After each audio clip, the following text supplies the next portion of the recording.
Hello.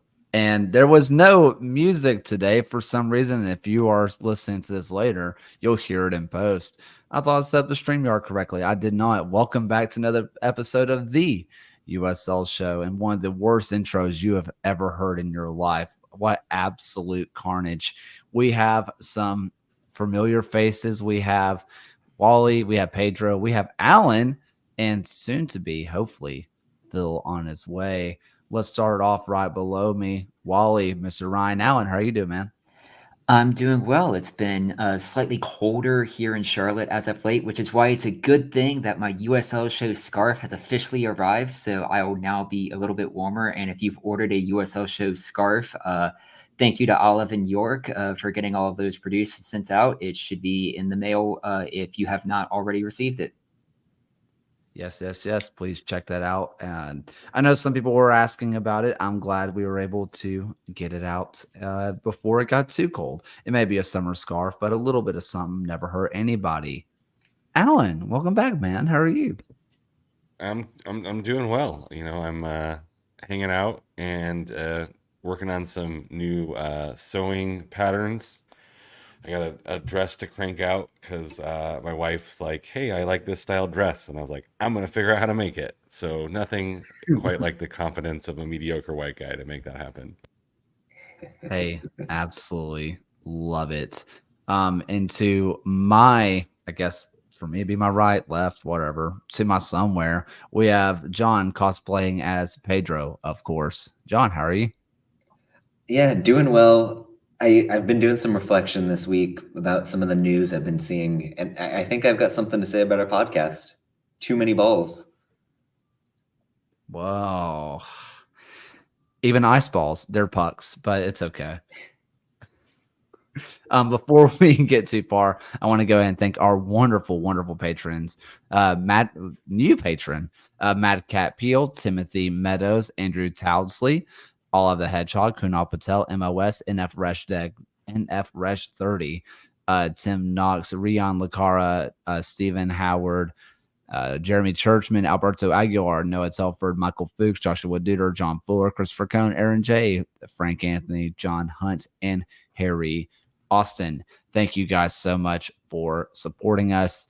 I just very much want to throw out, to be completely transparent on where your money is going.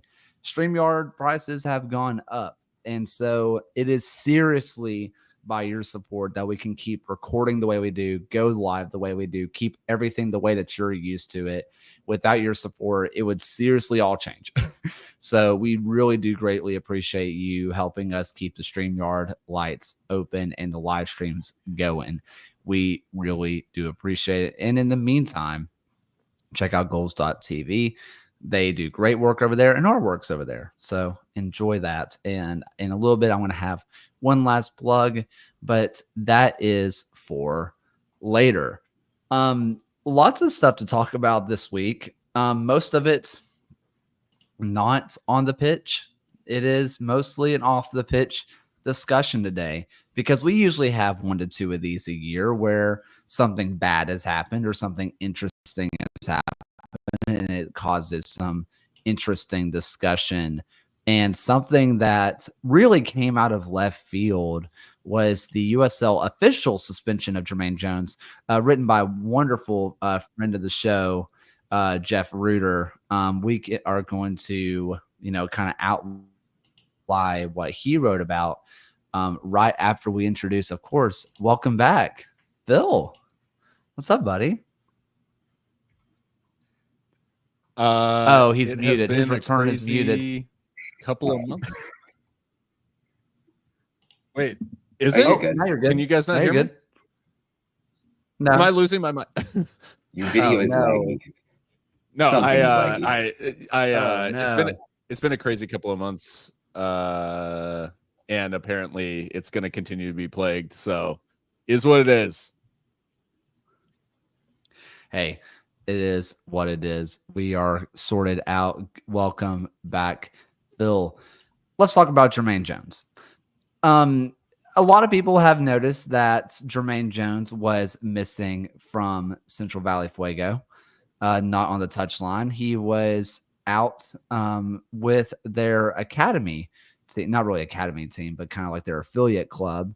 And then he goes out there and says he wants to be a part of the Schalke job, which was all interesting. And we were wondering, where is Jermaine Jones? It became kind of like Jay Mims out in Omaha, but like, actually, seriously, where is Jermaine Jones? And Jeff Reuter, friend of the show, laid out the article. And maybe other people on the show have different connections than I do, but I feel like for the most part, we kind of hear leaks early. And we don't really share them. We hear them. This one came completely out of left field for me. And if anything, that shows like what Jeff said was real about how players came forward anonymous, and they were even afraid to be anonymous sources because they were really afraid that their careers would be over, which kind of outlines what the environment was at Central Valley. We can break it down piece by piece, but I just kind of want to hear some initial thoughts from you guys. I mean, you look at the situation and you see what Jeff was reporting about potential union busting, with the implication being it went beyond Jones and possibly was something a little bit more, I don't know, cultural at the club. Like, you understand why this news stayed kind of within the confines of Central Valley, because these players were under threat. They weren't able to protect themselves properly. And that's kind of the point of the players union, right? Is that you have that representation.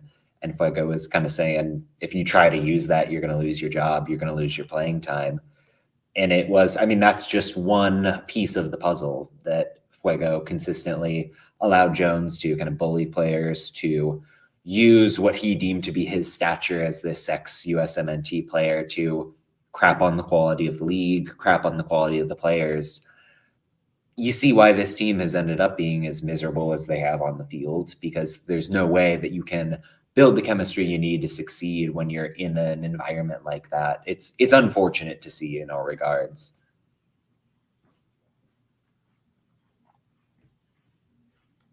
Yeah, I guess. Oh, sorry, Phil. It looks like you're about to go in. Jump in, dude. I don't know if it'll work, but I'll try to speak. Maybe it's working now. I think I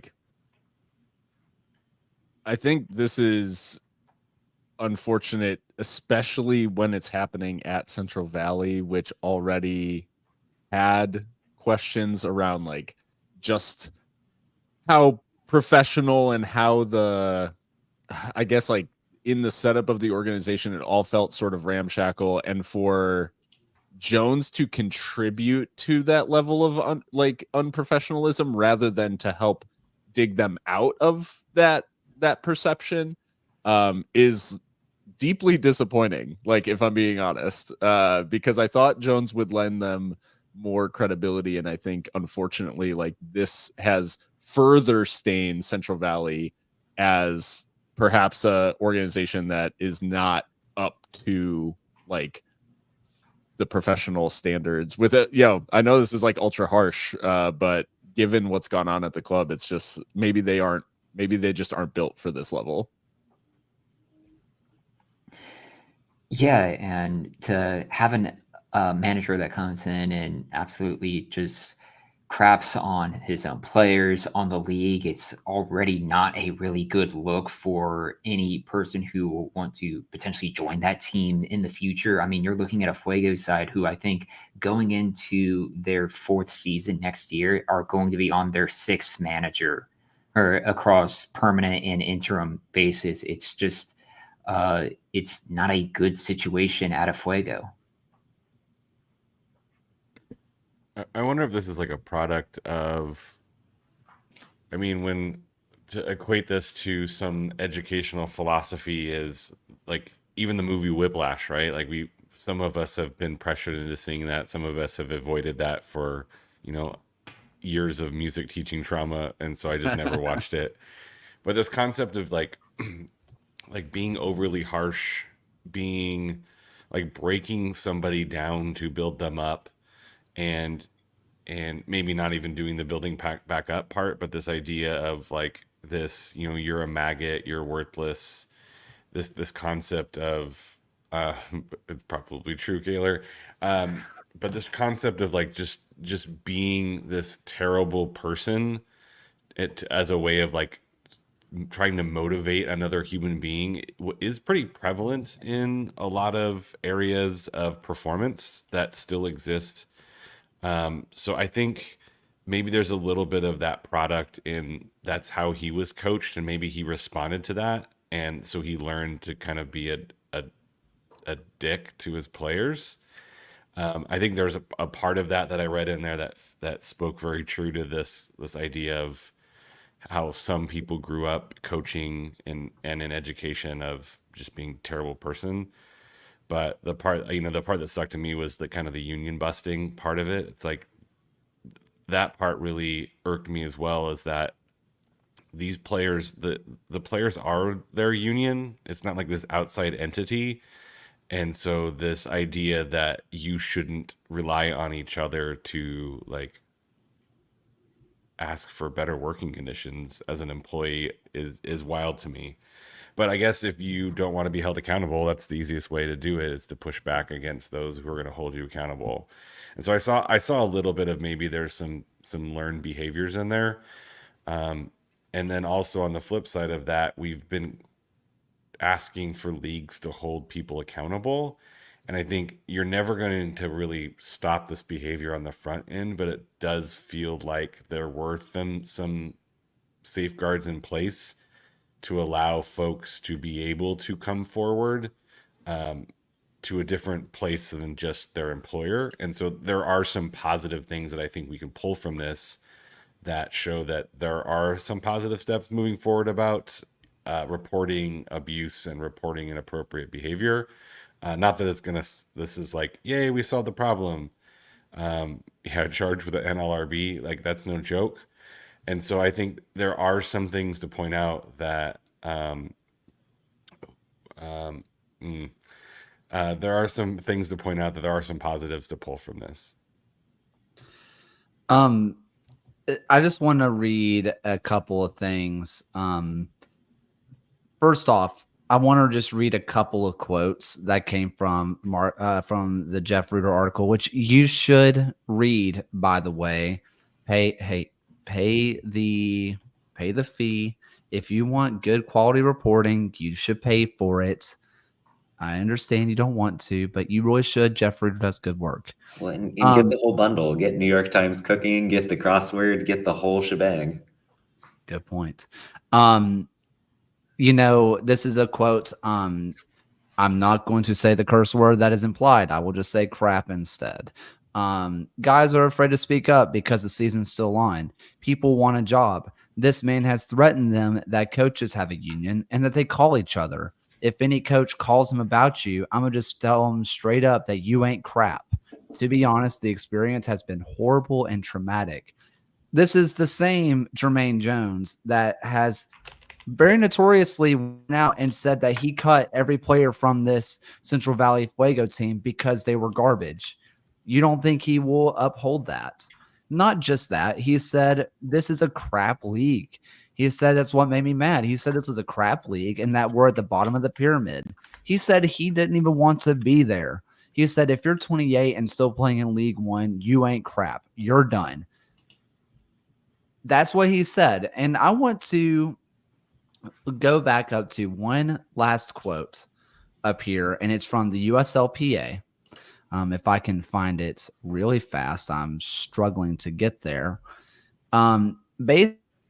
Basically, the PA came out and said that, okay, I will find the direct quote because I don't want to misquote anything. We are concerned that the USL's imposed discipline may not be effective in protecting players moving forward. It is in our belief that the sheer number and severity of violations found by the investigators should be disqualifying, and the players should not have to face the real possibility of having to endure similar circumstances next season with Jones as coach. The priority moving forward must be protecting player welfare and upholding dignity in the workplace. Jermaine is only suspended through the end of the season and is on probation, whatever that means, probably just short lease for 2025. I want to go to the other side, just kind of compared to situations. Earlier this year, we got an article came out of nowhere about Mark McKeever, where they said that what he was doing was bullying, considered to be a tier 1 of physical misconduct, which is the lowest tier. And they said that they were in tier 2 of bullying, and that verbal bullying happened several times. The USLPA kind of came out and said that the league handled it well. And they said that level tier 2 of bullying and, tier 1 of physical abuse was worth he had to go through training, and they said they handled it well. They straight up said that the level of abuse is not safe for players to be there. We were harsh on One Knox for keeping McKeever around after it came out that he was abusing players. The USLPA themselves are saying this is so much worse, that the number of incidents and the number of severity of the instances, that he should not even be the coach anymore. And this is after they said that the USL handled it correctly with McKeever. Shouldn't that tell you about how horrible it was at Central Valley? I mean, seriously, those quotes that we're getting, something tells me those are not even tip of the iceberg when it comes to this situation. Sure, and you see players talking about their mental health, that it's just a miserable atmosphere.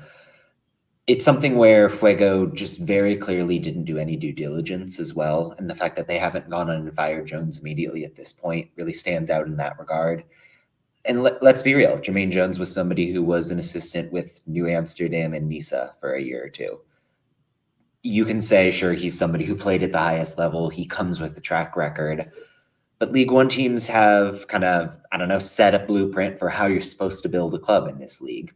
Fuego decided, no, we want to splash. We're not going to really decide that, we're not going to look at Jermaine Jones and figure out he's somebody with a track record of being a hothead and this sort of behavior. I don't know. It just reflects poorly on what this club is doing and the decisions they're making at every level, that you're scared they're going to make another error again that's going to put them into a similar position within the next year or two.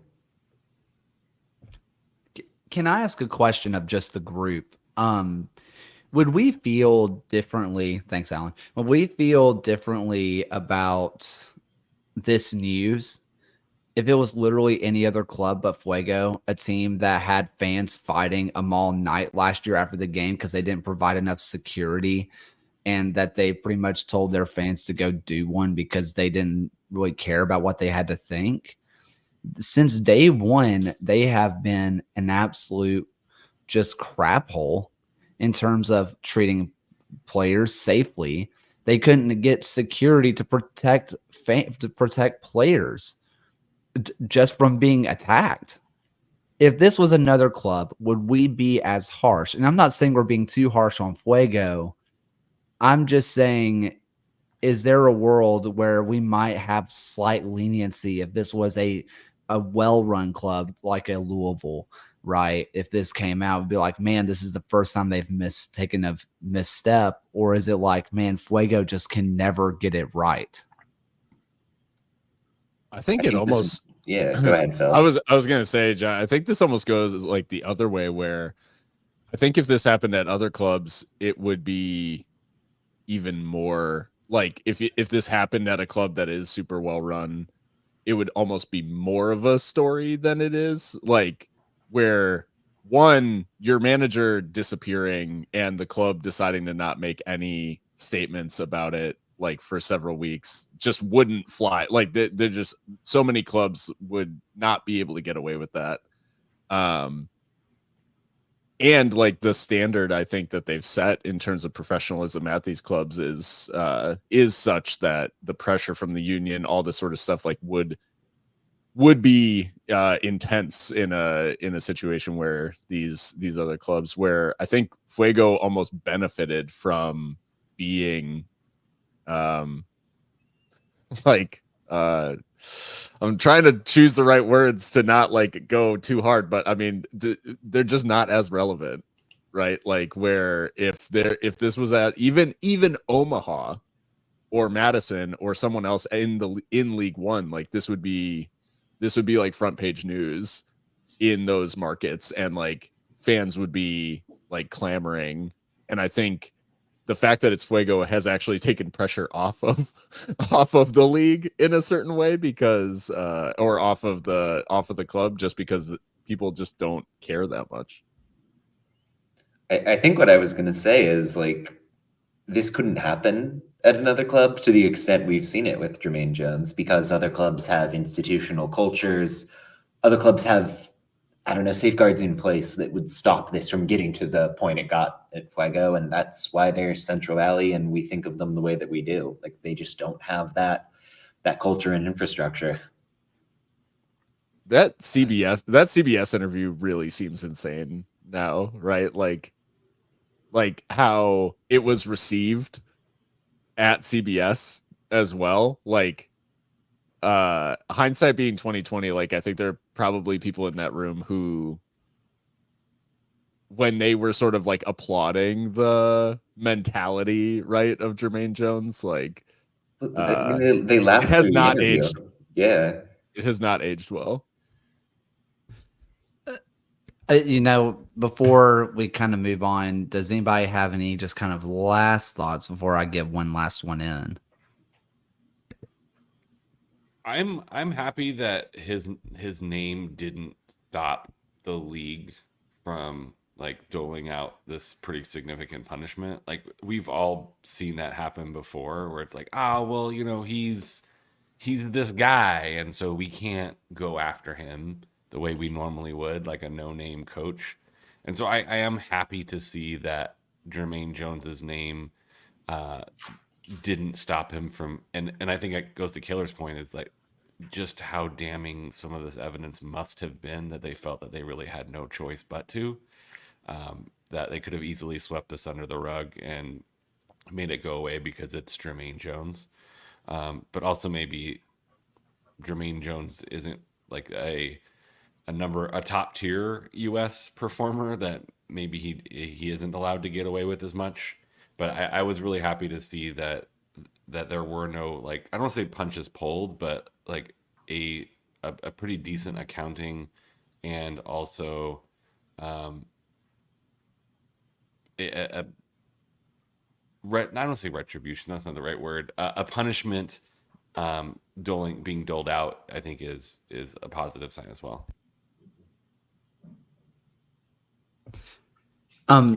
Someone, and it won't be, I know any of you guys, but maybe someone who's listening who was a part of the first initial like media scrum that was the Jermaine Jones hire. I was at the first like online media thing, and I remember asking him, there has been some stuff going on with culture in the past at Central Valley. It's pretty notorious at this point.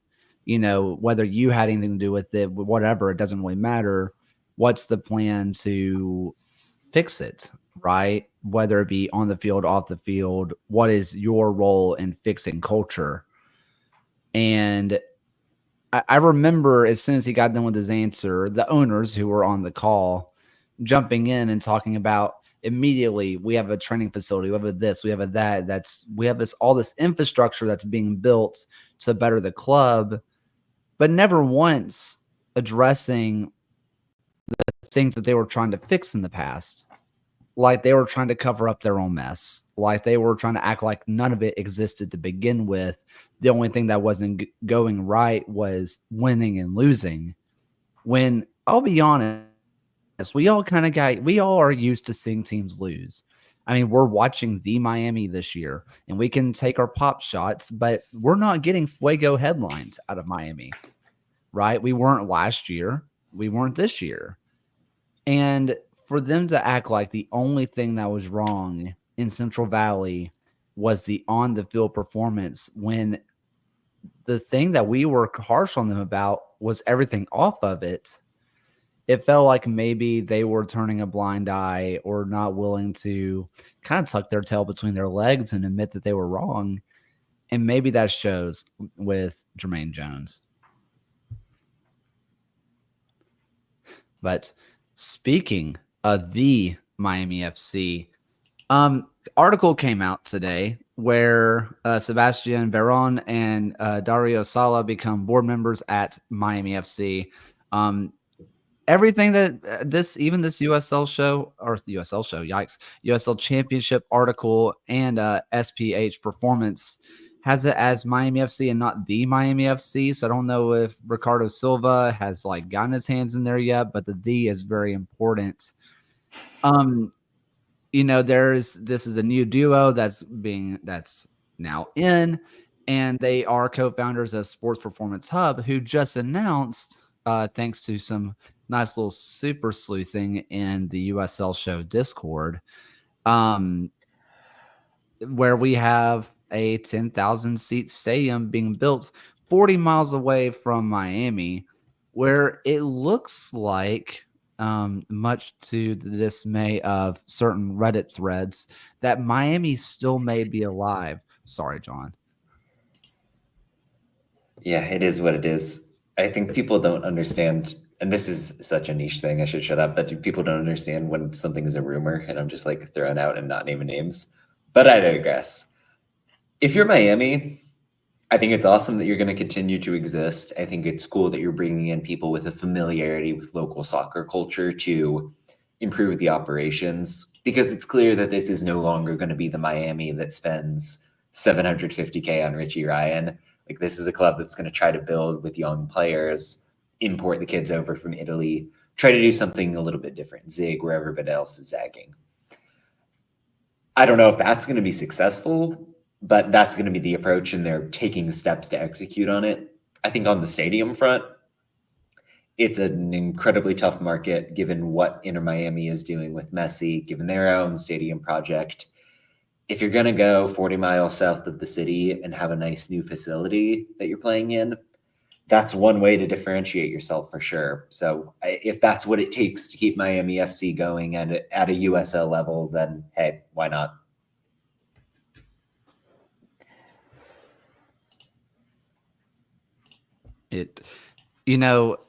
One thing, and so I did not realize that this new performance center that's 10,000 seats, it is 40 miles south in Homestead, Florida.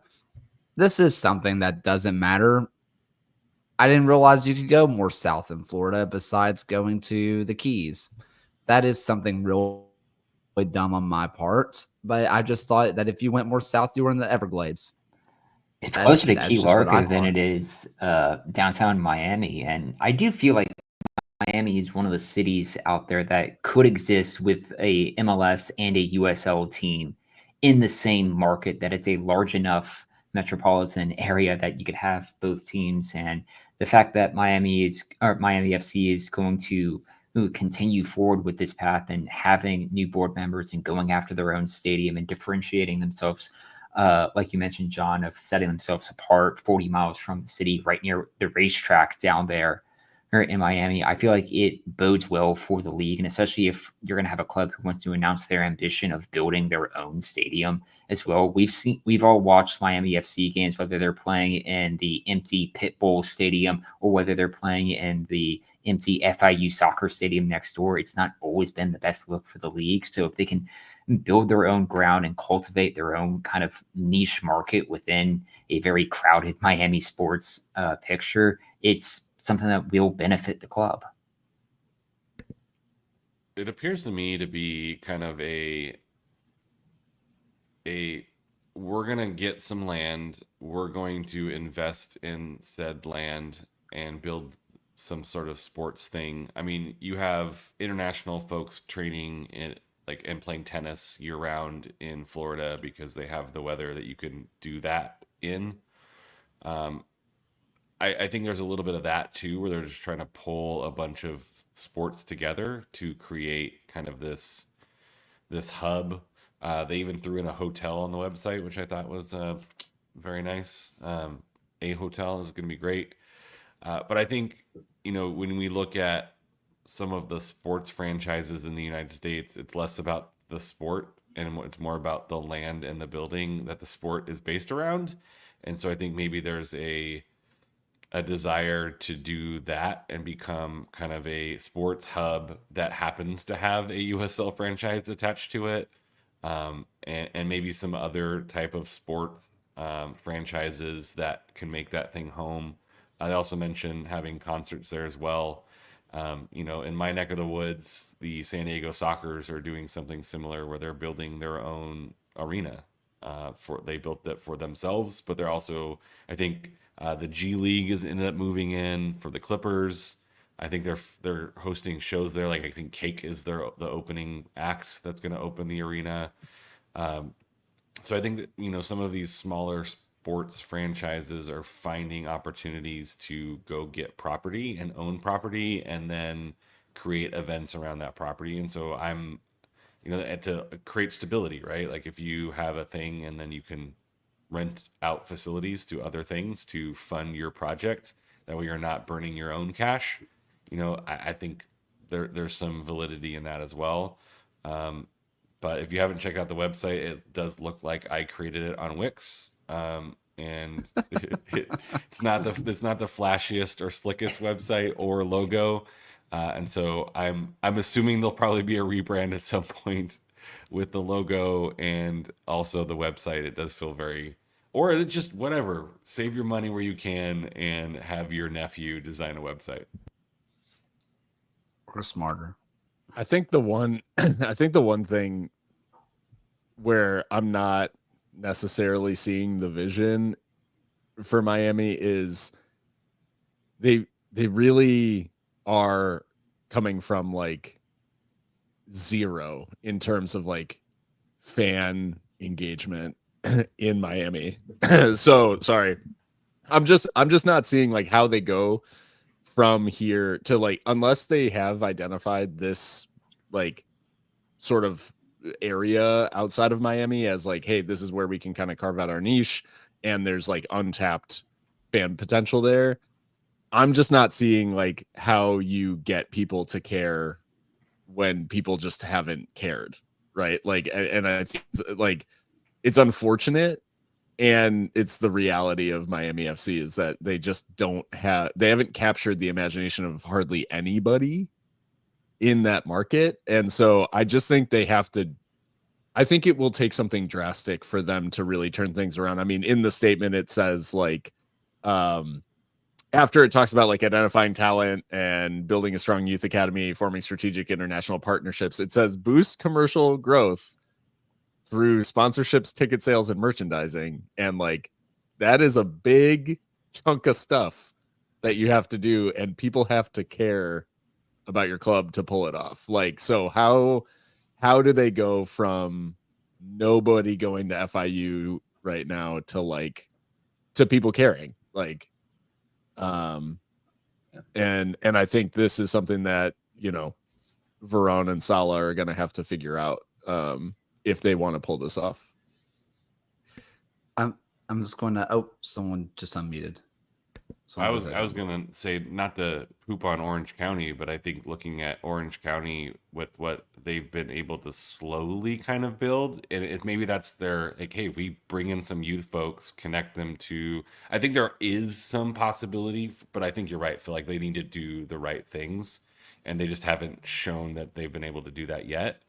But I mean, Orange County's been slowly building their fan base up to be something I don't say substantial, but like significantly better than, very rarely do we hear the same bit of people aren't showing up to Orange County games anymore, which just shows like they've been doing what they can to slowly build their fan base. And it might take a couple years of investing in some exciting youth products and maybe going on a decent run to build some success. But yeah, I think you're right. Like it's their hopes and dreams are there, but hopefully they become a reality.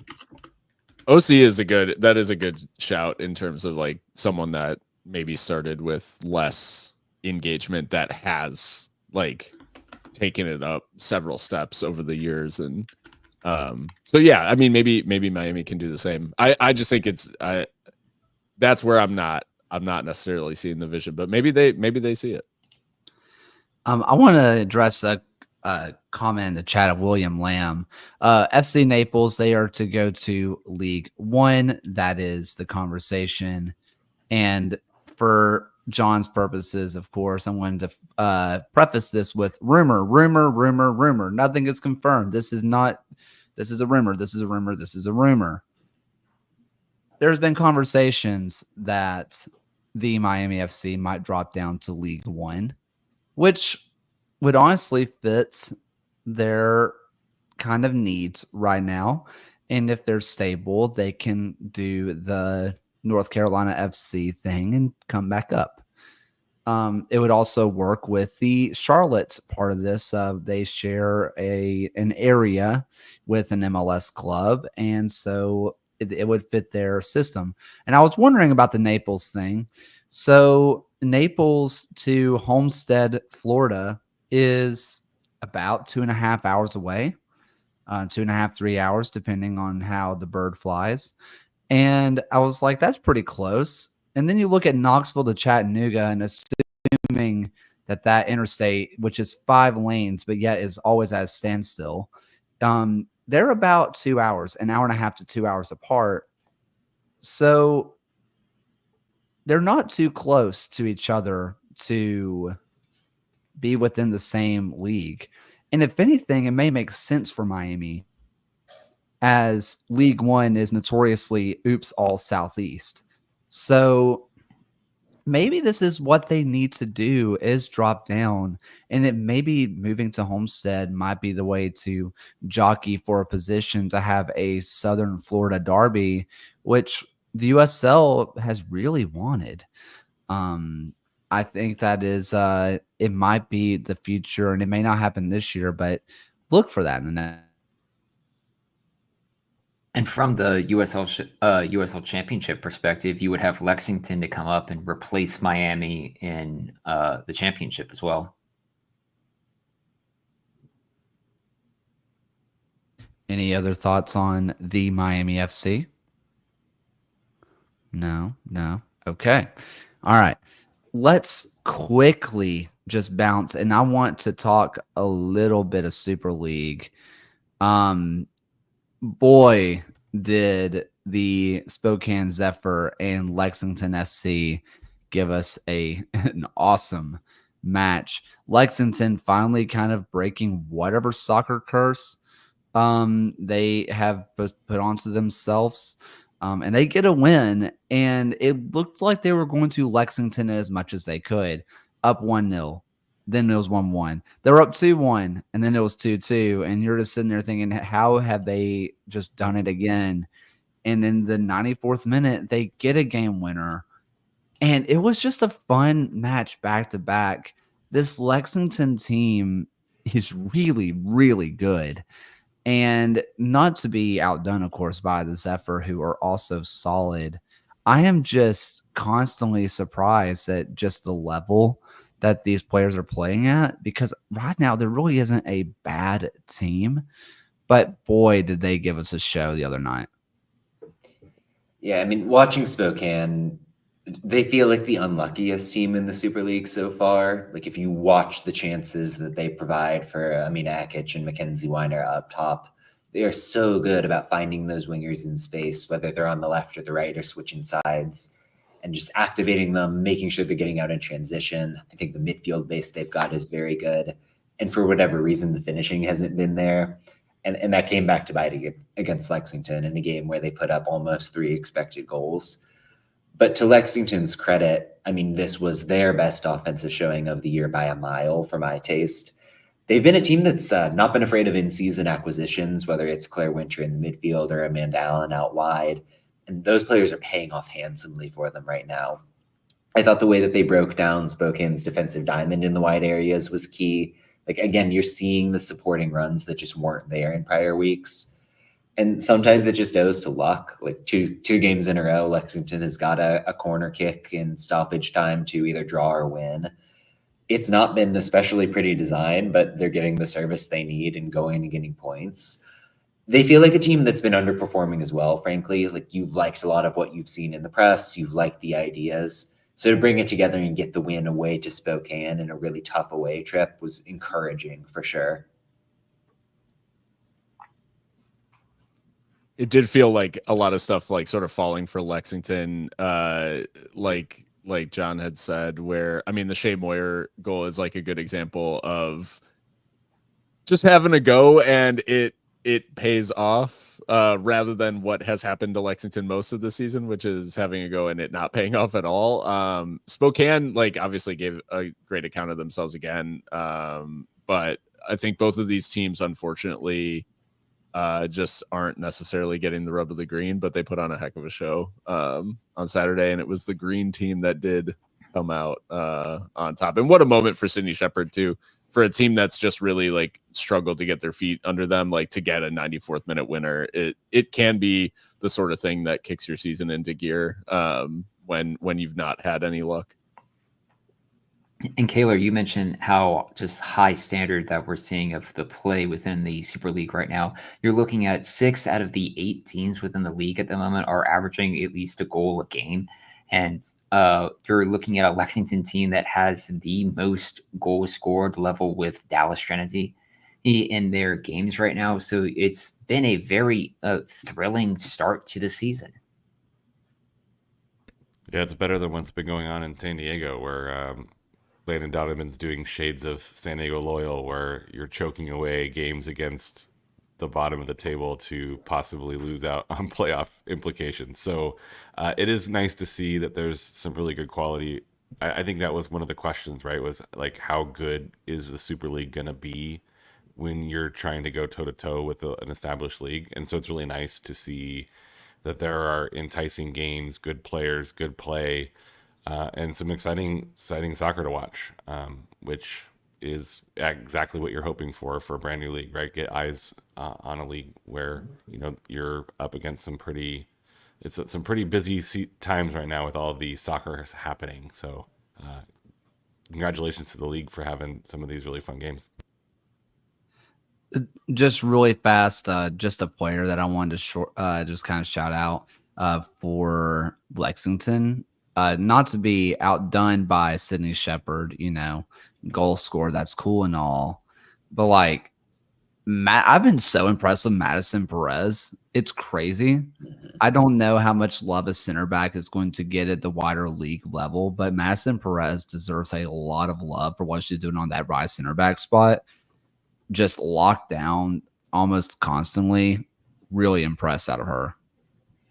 Well, the fun thing with her is that she's most of the time their primary set piece taker, despite the fact that she's a center back, which is fun. Good distributor, and you're really starting to see that shine for her as Lexington's kind of finding their footing offensively. There's a lot of talent in that team, and it's nice to see it finally coming together after about 2 months. Speaking of a lot of talent, how about we go up to Greenville, South Carolina, where some guy named Ronaldinho goes into the ownership group in Greenville, South Carolina for the Triumph and the Liberty, where he rings the final stock exchange bell wearing with the Triumph and the Liberty logo behind him. Crazy. Leak information real fast. We asked Gio, couldn't you have leaked this a little bit faster? And he was like, I literally just found out. Like that's kind of how fast it happened. And it's really cool to see an actual superstar of the world of football buy into lower league soccer in the U.S., the third tier in the U.S. Don't forget it's a crap league. Ask Jermaine Jones. But like, it's super cool. It's something you just don't expect. It was just a really random thing to show up on the timeline, and boy, was it shocking. I could have been given 100 guesses and wouldn't have guessed Ronaldinho. Why'd they do it at the New York Stock Exchange is what I didn't really understand with any of it. Like, it's no offense to the Greenville Triumph and no offense to Ronaldinho, but like, I don't know. There's just a weird setting for the whole thing. He was there. I don't know. Yeah. Why not? I mean, Godspeed, love the guy, but the stock exchange stuff is really confusing. Like, I half expected, at that point you're like, is Greenville about to drop an IPO? Like, what's happening? I don't know. Like Ronaldinho though being involved. I think we've seen this go like a couple of different ways, right? In the past where it's like it makes waves and then it doesn't, and then it's not anything. I'm thinking, NASL Fort Lauderdale Strikers vibes, RIP, with Ronaldo. Ronaldo, yeah. So I guess my hope out of this is that, I think Greenville has a solid enough foundation that adding something like this is a bit of like publicity, gives them a little bit of a splash, and like they've got solid enough foundations that they're not reliant on like, oh, I hope this Ronaldinho money like bails us out or whatever. Like this is just a nice shot in the wallet, right? And a little bit of a PR boost. And then and they still have a really solid foundation for their men and women's programs. So I think like, it feels just better and less of a maybe clout chase like other ownership moves in the past. Ronaldinho always getting into random things. Our good friends at Diaza, he's been seen wearing Diaza kits, like his own personalized Diaza kit before. Like he just kind of ends up doing things. Whatever the connection is, whatever brought him to Greenville, South Carolina. And, I understand what you're saying, Phil, about the publicity thing, but Ronaldinho is not like just, oh, we have celebrity player. Yes, I will continue to take shots at Jermaine Jones because obviously, but this is not Jermaine Jones. This is Ronaldinho, right? You put that out into the Greenville sphere, which, I frequent Greenville quite regularly, and they have done an awesome job of putting their badge, the Liberty and the Triumph logo, everywhere. You cannot go a corner around that city without seeing a Triumph or a Liberty crest. They have made it impossible for you to not know about them. And what other way can you solidify that they are serious than Ronaldinho? And even if it's a publicity, he bought into the ownership for $5. That's what he did. He was in New York at the stock exchange with the logo behind him, and he was wearing, or he had the kit in hand. They can put that on every magazine, every newspaper, put it up on, the billboard in their front office shop on Main Street. They can do all that. And no one can take that away because Ronaldinho did that. Talk about just legitimizing yourself within your own community. You made yourself available. Now you legitimized.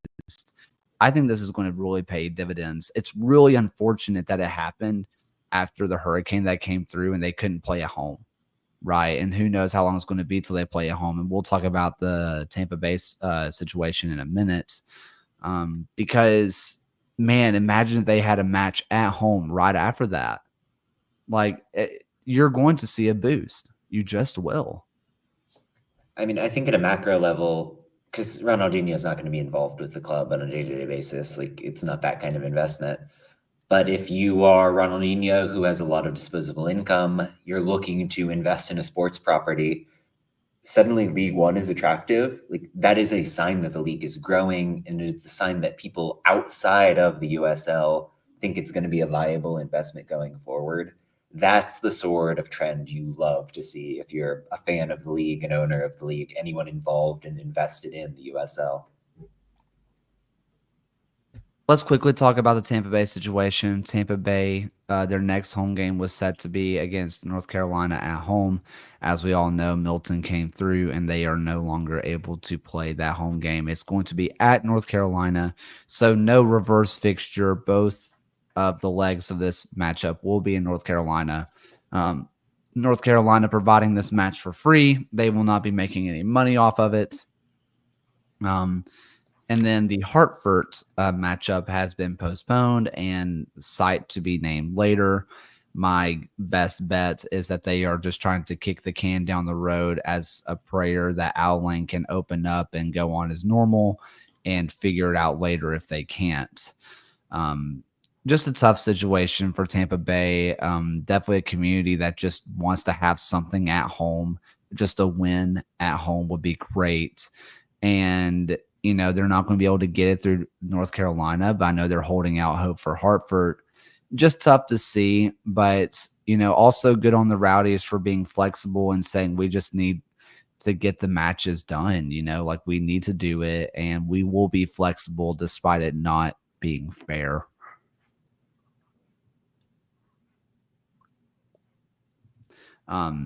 Hartford's. Speaking of Hartford, because that is their last match. This is a Hartford team that has caught fire, and our good friend John has the full breakdown on why. It is a matter of points outside of the Eastern playoff field right now.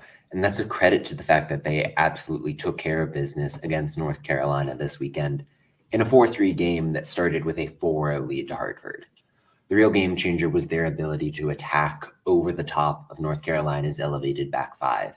That high line was ripe for the taking from Michi Galina on the left wing, and the interplay of Danny Barrera and Mamadou Dieng in the central areas.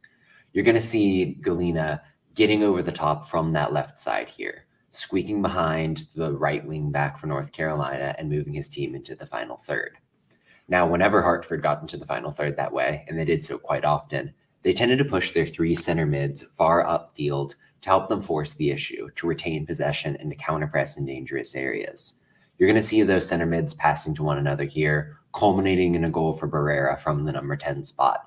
And that was really par for the course. You saw the effort at both ends. Here, it's defensive, with Barrera and Anderson Asiadu and Marlon Hairston, all 3 pushing back to make sure that North Carolina can't take advantage of the very strong left side of the field. This was a really carefully put together approach for Brendan Burke and Hartford, a game that maximized their talent and took advantage of everything that North Carolina has in terms of vulnerabilities. Here, the defense is overly attentive to Dieng, a breakout striker this season, and that allows Barrera, a 34-year-old and someone you wouldn't necessarily expect to show that speed over the top, to get behind, score the goal, and give his team the lead. Even in situations like this that are more of a typical knockdown, a second ball situation, Hartford just had that sense for going over the top, finding their speedier, trickier players, and doing the business. This is the sort of execution that Hartford needs if they want to make the playoffs in a very tight Eastern Conference. Something that does need to be said, I know there was a little bit of Hartford almost blew it, but also the refs missed a very clear goal in this match. It was getting a little scary for Hartford, but man, this Hartford team is fun to watch again. And I feel like we always go through waves of this, of Hartford's fun, Hartford's not fun, Hartford's horrible, Hartford's fun. What a better time for you to be fun with only 2 matches to go, 3 matches if you're Hartford, with a game in hand over the teams above you. And if you win out, you are in. You firmly control your own destiny. And it's really cool to see, especially with it being Barrera and Galina, these guys that they signed in the offseason, really just showing fruit to those offseason signings.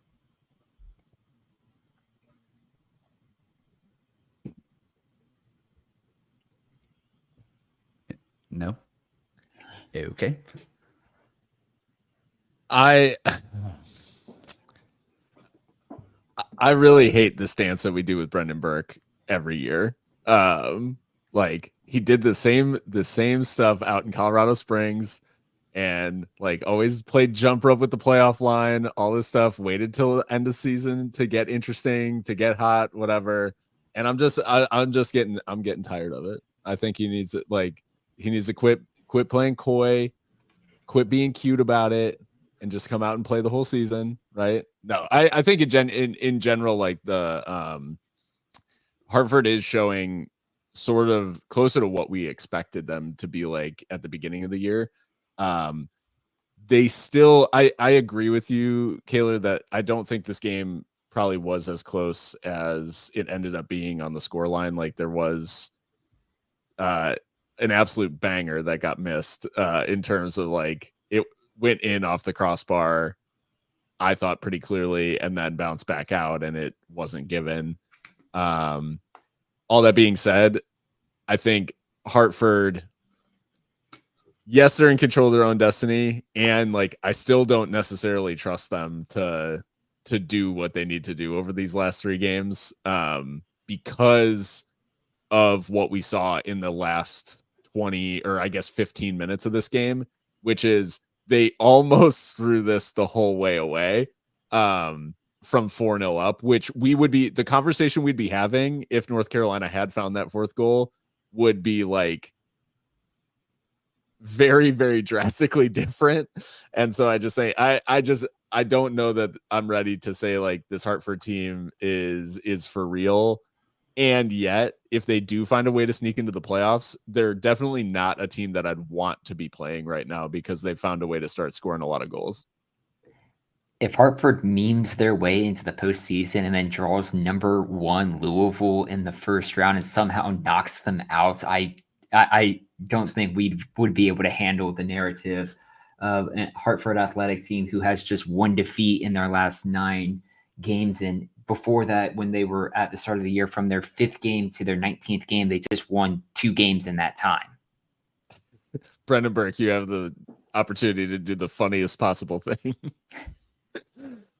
When Louisville and Hartford played that game a couple weeks back where Danny Cruz was beside himself because of the refereeing decisions. So that would really add another fun layer here. Cruz v. Burke v. the refs. Yeah. Sorry, go ahead, Alan. I was going to say that very classic matchup of Cruz v. Berg v. the refs. USL instant classic. Pay-per-view Sunday. A no-holds-barred cage match. Danny Cruz versus Brendan Burke versus the referee. Hell in a Cell at Lynn Family Stadium. I honestly, you could just say Danny Cruz versus, and you can just put in anything you want there, and I would probably watch it just to be honest. I know we did this bit a few months back. Brendan Burke terrifies me. He's killed a man. I know it. I just know it. It's the crazy eyes. But look, let's go ahead and go to some predictions. Why don't we? We were going to talk about the playoff line, but we are an hour in because conversations, who'd have thunk it with me around, got a little long. So let's just go ahead and give you the little just breakdown. Positions 7 through, what is it? Is it 11? Are separated by 2 points, 1 point. Like it is 42, 42, 42, 42, and 40, but with Hartford with a game in hand could go above by 1. This is as close as you are going to get in terms of a playoff race where, hey, you know, those long list of tiebreakers that we always kind of laugh at because it's head to head and then goal differential on head to head and then points per game versus in conference opponents and then overall wins versus in conference opponents and then goal differential. Yeah, there's a good chance that might actually come into play for the 8th and final spot and possibly for the 7th and 8th spot, which is crazy. But we might be able to figure out some of those playoff orderings when we look at Loudoun versus Pittsburgh, a Loudoun team who, again, has been very, very good. But don't let Bob Lilly get hot. Don't do it. He's found himself his latest Lily ball striker. It's the guy that you expect the least, and he just cannot stop scoring. Who do you trust in more, Loudoun or Pittsburgh? John? Well, I trust in a draw for this game, actually. As much as I like what Burton Jackson is doing in Pittsburgh, I think he's kind of the secret sauce for this team right now. I just don't know if they quite have the goods against this Loudoun side. Loudoun, meanwhile, looked really flat against Indy, looked almost passive against Rhode Island on Sunday. I don't know what's quite going on there. I think they end up scraping a point out of this one against a tough Pittsburgh team, but it's going to be a fascinating one. Alan? So some insider sources, this isn't true, said that Lilly yelled at his team for scoring 6 goals in 2 games. And so maybe we'll see them come back down to earth as far as scoring goals, and we go back to the old school 1-0 Bob Lilly. But I just have to be consistent because I don't show up enough to not be. And Pittsburgh was one of the teams I bought a couple weeks ago. And so I'm just going to roll with it because it seemed to be working out all right since then. So I'm going to go Pittsburgh in this one. Source was literally just USL Pony. That was the source. Ryan? Yeah, this is a really interesting one for me. You're looking at a Riverhounds team who has entered the game having scored a goal in their last 8 games, and they somehow earlier this year went 5 games without a goal, which is just so strange. But historically, in this matchup, out of the 14 all-time meetings, Pittsburgh has won 12 of them. So it definitely tilts more in their direction against Loudoun. I've picked a draw in this one as well, but I do think both teams are going to find the back of the net.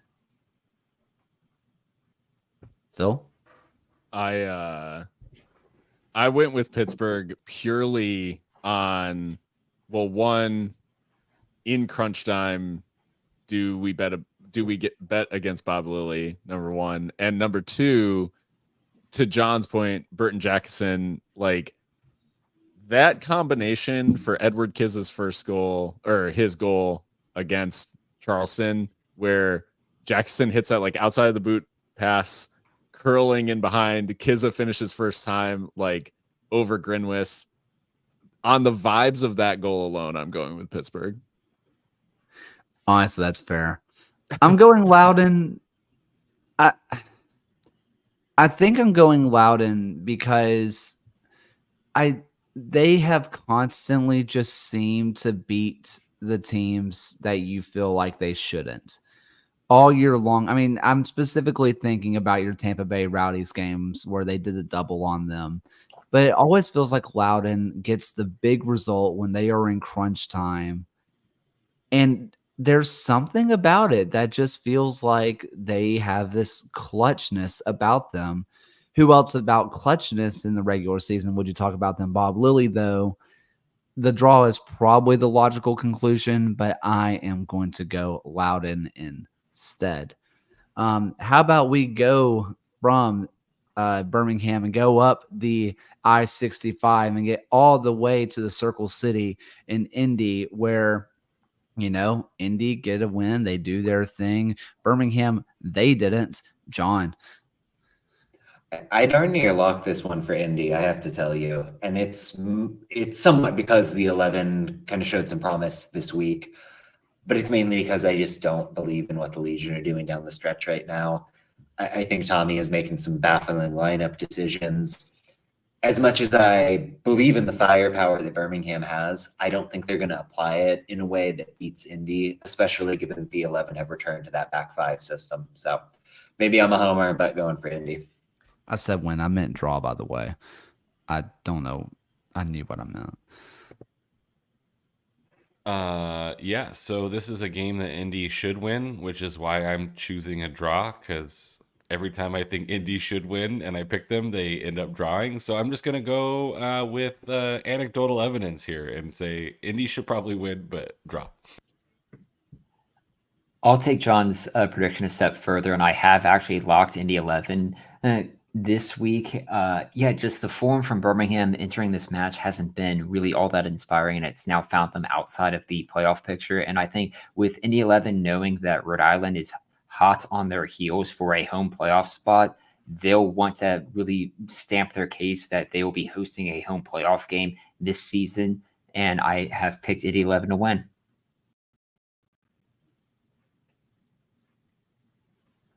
I picked Indy as well, just to kick a fellow struggler while he's down. Misery loves company, Kaler. So I've gone for Indy to win.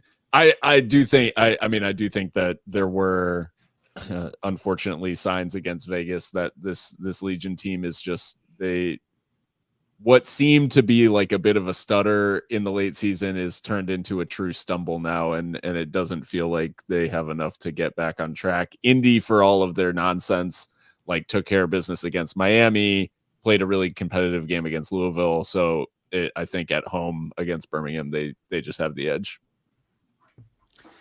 The only reason I even considered Birmingham to win this game is because they were away from home. But even I am not crazy. I'm taking Indy because I am hurt. Let's go ahead and move on. If I can find the predictions again, let's go to League One and go over to the State for Lovers with Richmond versus Chattanooga. Imagine that if either team wins, they're going to accidentally find themselves into a playoff spot. Which is crazy, and we've talked about it a lot.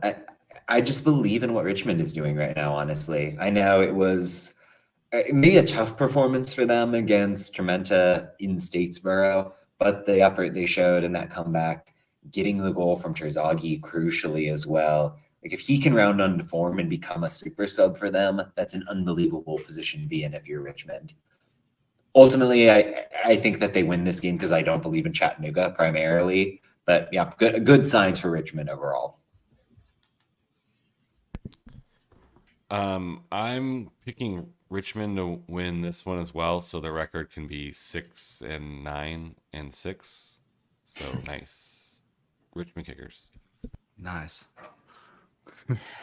Yeah, I've gone with Richmond as well. They're unbeaten in their last 5 games across all competitions. Chattanooga hasn't won a game in any of their last 10 across all competitions. And I just think it's time to get the Kickers back into the postseason, their first time since 2022. Yeah, I've gone for the Kickers. The fact that Chattanooga hasn't won since July 27th and still has a shot at the playoffs is so crazy. I love League One so much. Yeah, I think the form of Richmond just it's impossible to look past them in this one. I've been saying this for just a little bit, and honest to goodness, this is a good Richmond team, and I've been saying it for so long because I just look at the names on paper, I look at the way they play, and I'm always just baffled when they lose. It makes no sense to me. Of course, I'm going to go with Richmond, and of course, they're probably not going to win because Richmond confuses me. But in the end, I am going to go Richmond. They are going to hold on to their final playoff spot. Let's now go to League One, and we're going back to South Florida. This is a big South Florida episode, apparently. Fort Lauderdale versus Lexington, a Fort Lauderdale team who, again, is about as hot as they get. Just an incredible squad right now. Versus Lexington, whom we've already talked about earlier today, underperforming, but they finally get that win. And are they going to get on a roll, John? I mean, I think Fort Lauderdale's strength, and they showed it against Brooklyn, is being able to kind of go direct over a team that can press you hard. That'll play against Lexington. And a Lexington team who showed some weaknesses defending at the fullback spots against Spokane. So you see that route on paper where Fort Lauderdale maybe ought to be getting the win here. That said, there's just something about the grit for this Lexington team, right? Like you see it every week. You see it. I mean, Maddie Parsons is the spearhead of everything with the energy she brings up top. I think this ends in a draw, but I think the result is going to say a lot about kind of the race going forward in the Super League.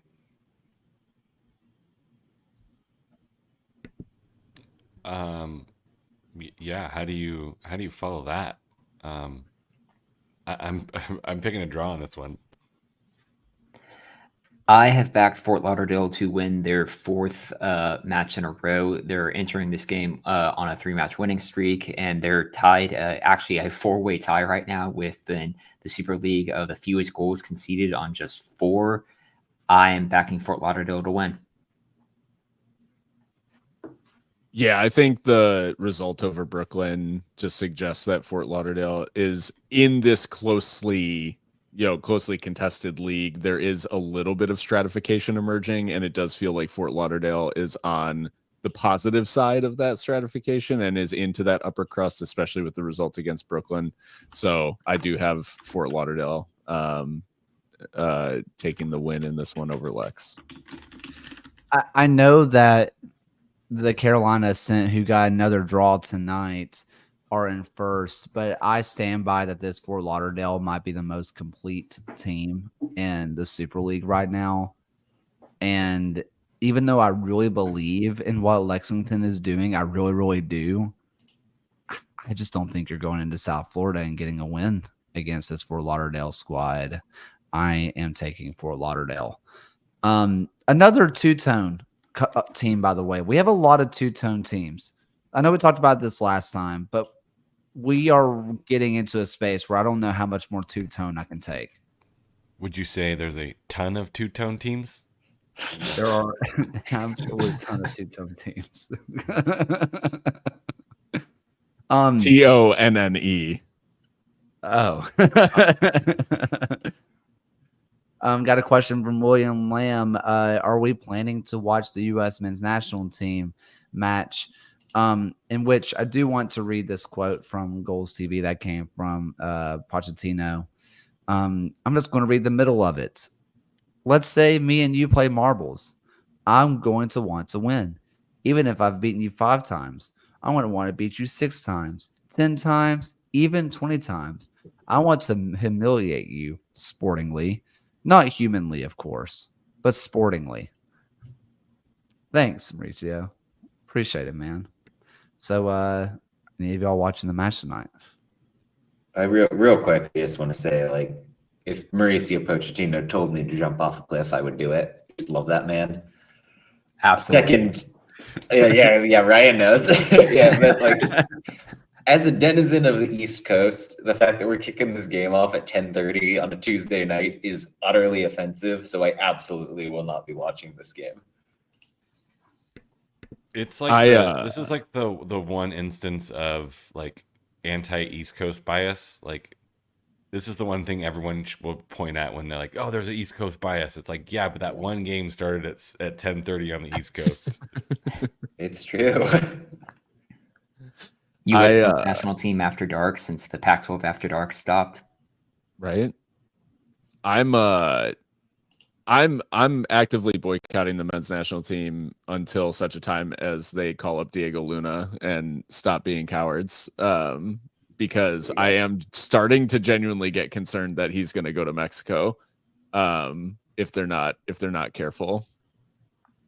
One stat for tonight, the U.S. men's national team all time has only won 1 match against Mexico in Mexico, and that was 2012. We have beaten Mexico more times in other countries combined outside of the United States than we have in Mexico, so it's already a very tough away day. So hoping for the best. Won't be surprised when I wake up at 5 in the morning tomorrow to see if we had lost 2-1.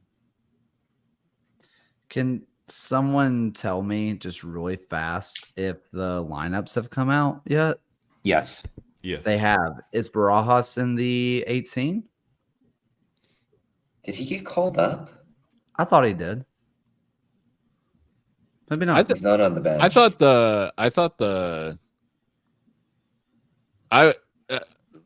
If I remember correctly, his like roster for this training camp was essentially copy paste from Berhalter. Like, he didn't really call anybody up that was interesting.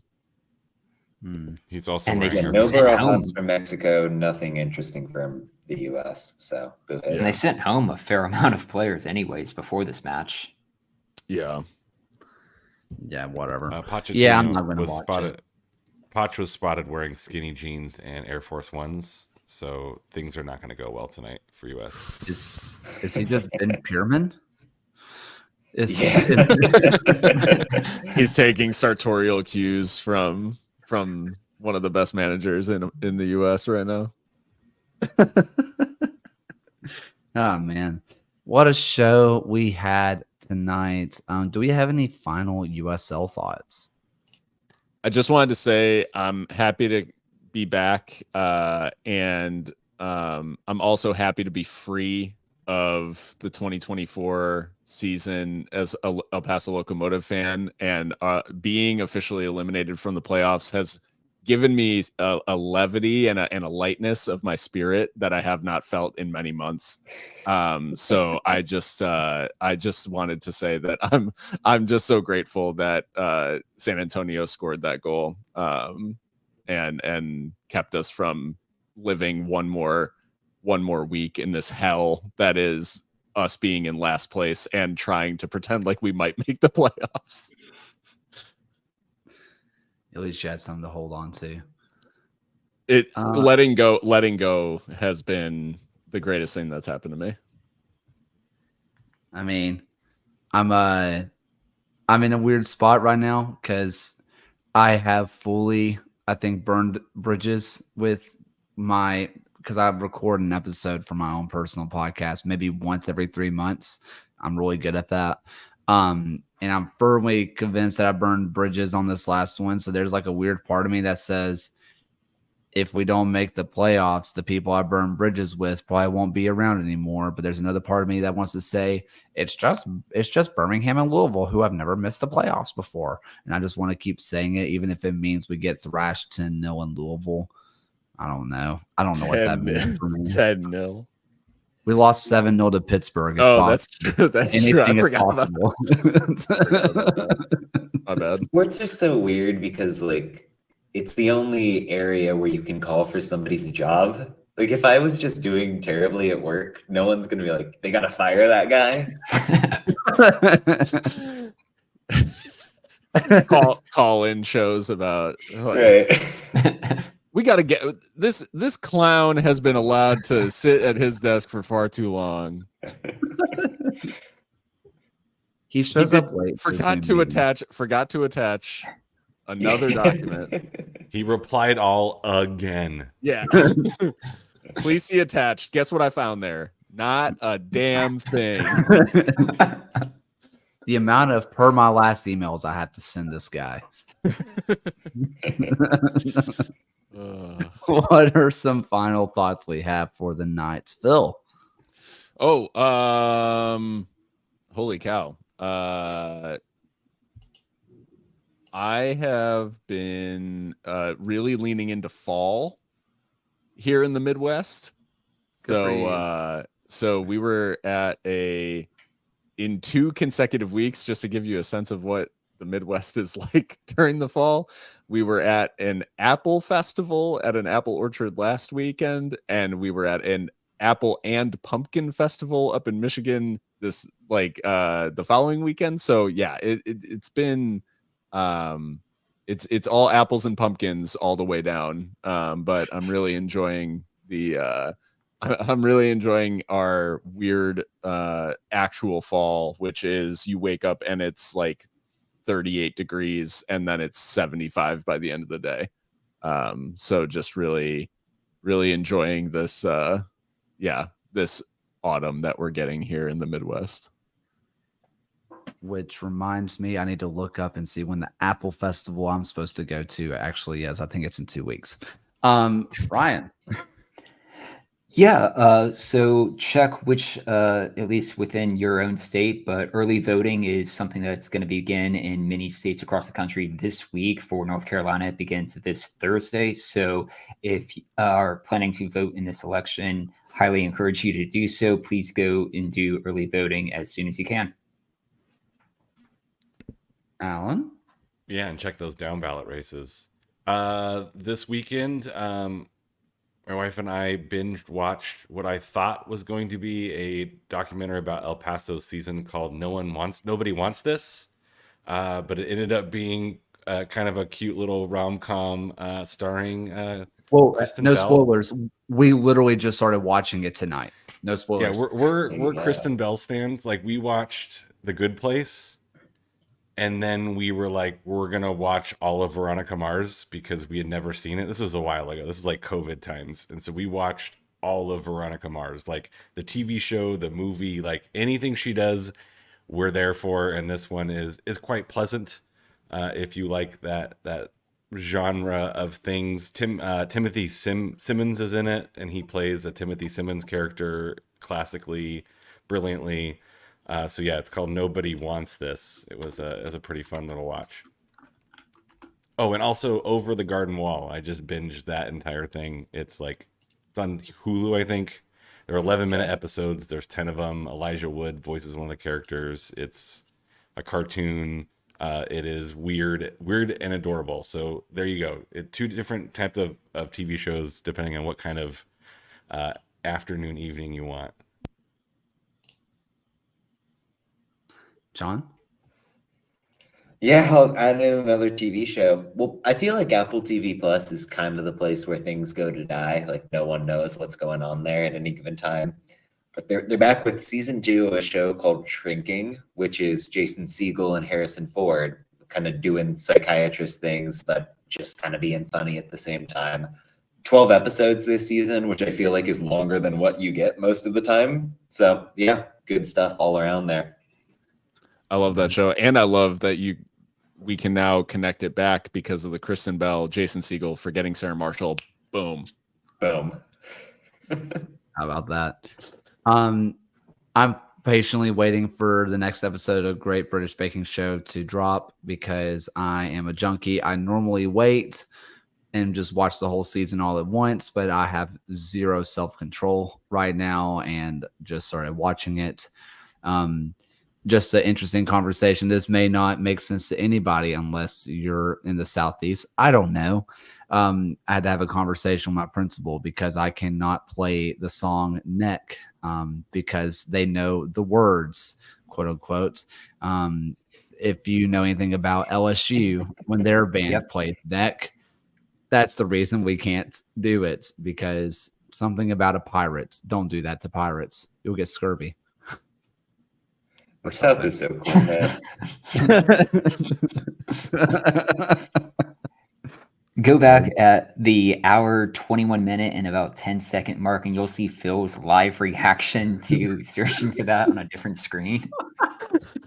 No, like J the Wizard. Is that what I'm seeing?